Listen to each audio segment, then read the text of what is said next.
gye buvuddeko omukulembeze w'eggwanga yategeeza nga bw'atayinza kugoba abakozi ba gavumenti lwa buli bwanguzi kubanga kino kyandireka ofiisi nnyingi nga temuli bazikulembera. Nategeeza ng'olutalo luno bwe lulina okukwatibwa n'obwegendereza. The mistake makers, we can cancel them and show them how to do things.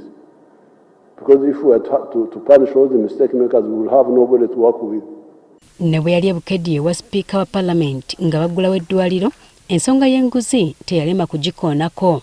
Where you get money from, you rob the rich to support the poor. This is Robin Hood, the robber. You know, there was a robber in England who would take money from the rich and give it to the poor. All these young people, I tell them, avoid debts, don't have debts, and don't be corrupt.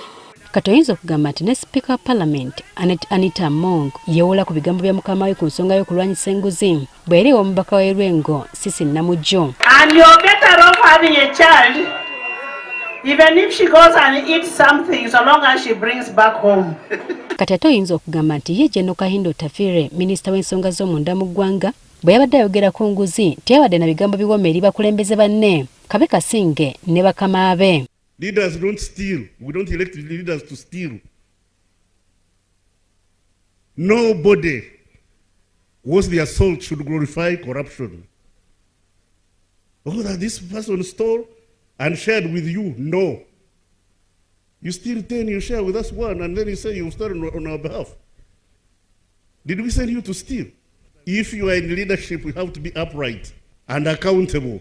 Okukontana kuno kwe kutuletedde okunoonya abatunuulizi b'ebyobufuzi mu ggwanga okumanya engeri ennungamu ekizibu kino gye kirina okukwatibwamu na kiki ekikyakiremesezza okulinnyibwa ku nfeete.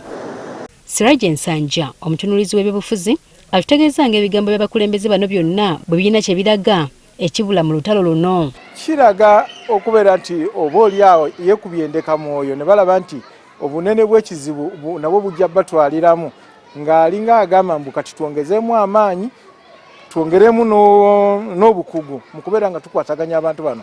Ate kyabako okuwulikika nga bawagira omuze guno, ono agamba nti kabonero kankukunala kuwa gavumenti w'erina okutandikira okunoonyereza. Watunulira statement z'ababaka ba palamenti abagamba nti babbira mmwe kigambo kiri regrettable kyakwejjusa era kiraga nti abantu bano oba oliawo balina kye bamanyi era beetaaga ne statement ezo zennyini ze bafulumya ziraga nti beetaaga bo bennyini bwe baba batandikirwako okunoonyerezebwako. Agamba nti ebintu nga bino byonoona omugigi omuto ogujja mu maaso. Ogutulabirako n'ogutukoperako kye bayita role modeling. Kati bw'oba nga tuwasiigidde ekifaananyi nti okubba ebintu by'eggwanga kikasa era kyamakulu ebbanga lekimala ng'olina b'oleetera awo tuba tusiize ekifaananyi kibi.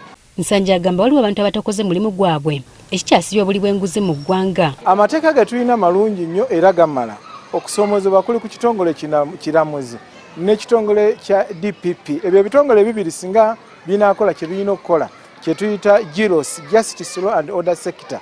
Ako ka sekita kokka kati ke kalina okukubwamu ttooki okulaba nti kakoze ekimala oba kabulamu. Akkatiriza nti singa gavumenti teruma n'ogwengulu mu kulwanyisa ekizibu kino kyandiviirako bannayuganda okwekyawa ne batuuka n'okubazira gamba nga mu biseera by'akalulu.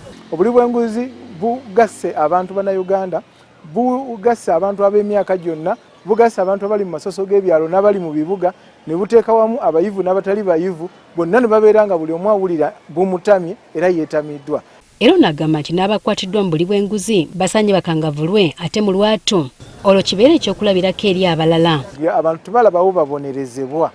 Kawunti bw'otunulira mu kkooti yateekebwawo okubonereza bali b'enguzi n'otunulira omuwendo gw'abantu abaleetebwamu n'abo abantu abaakomekerezebwa nga gubasse mu vvi waliwo obutenkanankana. Omuze gw'okulya enguzi mu ggwanga kye kimu ku bintu ebikumidde eggwanga lino emabega ko n'okuzingamya enkulaakulana. Jennifer Kabale, Agafeeyo ku Spark TV. Mu akademiya tebatukkiriza na kwogera